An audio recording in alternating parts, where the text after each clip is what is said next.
Hello, sports fan. This is Stephen here with Sports Choice Plus. I'm bringing you a very special breakdown. I'm going to be covering, Najee, it's time for you to go. Before I get right into that, I want to make sure you're subscribed to the YouTube channel so you can get all the updates and all the breakdowns. Without further ado, let's get right into it. Pittsburgh Steelers general manager Omar Khan was on the radio talking about the business and essentially why Najee Harris' fifth-year option was not picked up. And he talked about Najee Harris and some of the struggles and some of the things he's been going through since he's been in Pittsburgh.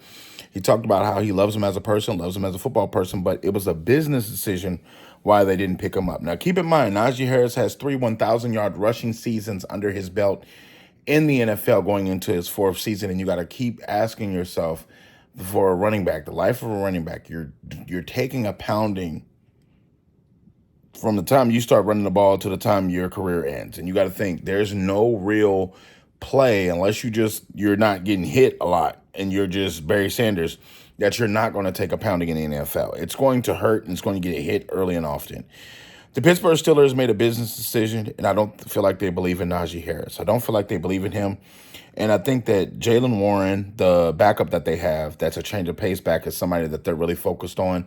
He's a cheaper option, and he can essentially give them more out the backfield as far as just running and catching. Najee Harris is a great runner, but when it comes to vision, sometimes he suffers from just looking straight ahead. He doesn't look outside of what's in front of him. He doesn't look in different gaps or different holes.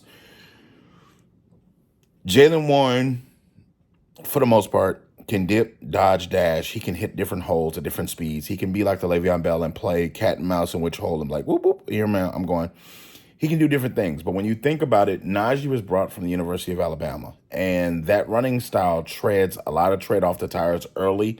And you see a lot of running backs from Alabama don't really make it to that second contract. Or if they do make it to the second contract, they fall off very quickly. Because of the playing style of the Pittsburgh Steelers, he's a battering ram. Because he hasn't had a good quarterback in the last couple of years, he's been the only offense, essentially him and, George at the wide receiver position. But you got to think,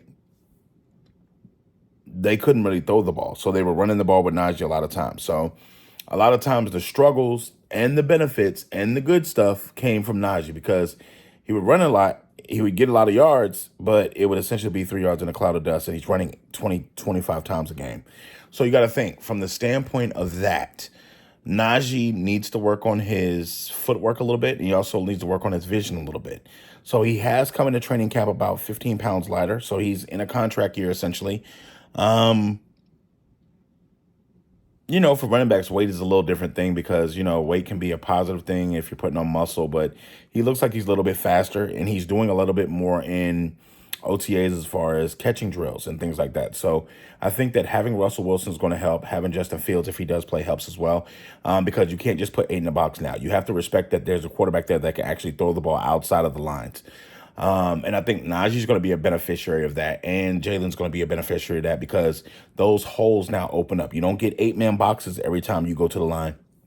You may have to get a 5-man box here or 6-man box here, but you still have the offensive line that can put up a valiant effort and help you get to the next level, and then it's up to you to shake that linebacker or that corner that's on that second level to get past. With that being said, the Pittsburgh Steelers and this offense that they have, they're going to feature him a lot. So you could see him being featured a little bit out of the backfield, where they not only take him out of the backfield, but he's playing wide receiver. It's just an offensive trend that you're seeing where the quarterback has empty sets, and all of a sudden, Najee can come back into the backfield on a play because it's called audible called, or he can stay out there and run a quick route or be a decoy or something like that. But it's a lot of different things that they do in this Pittsburgh Steelers offense. So I think that he should use this as a motivating chip. I think that, they're speaking directly to him without saying anything to him.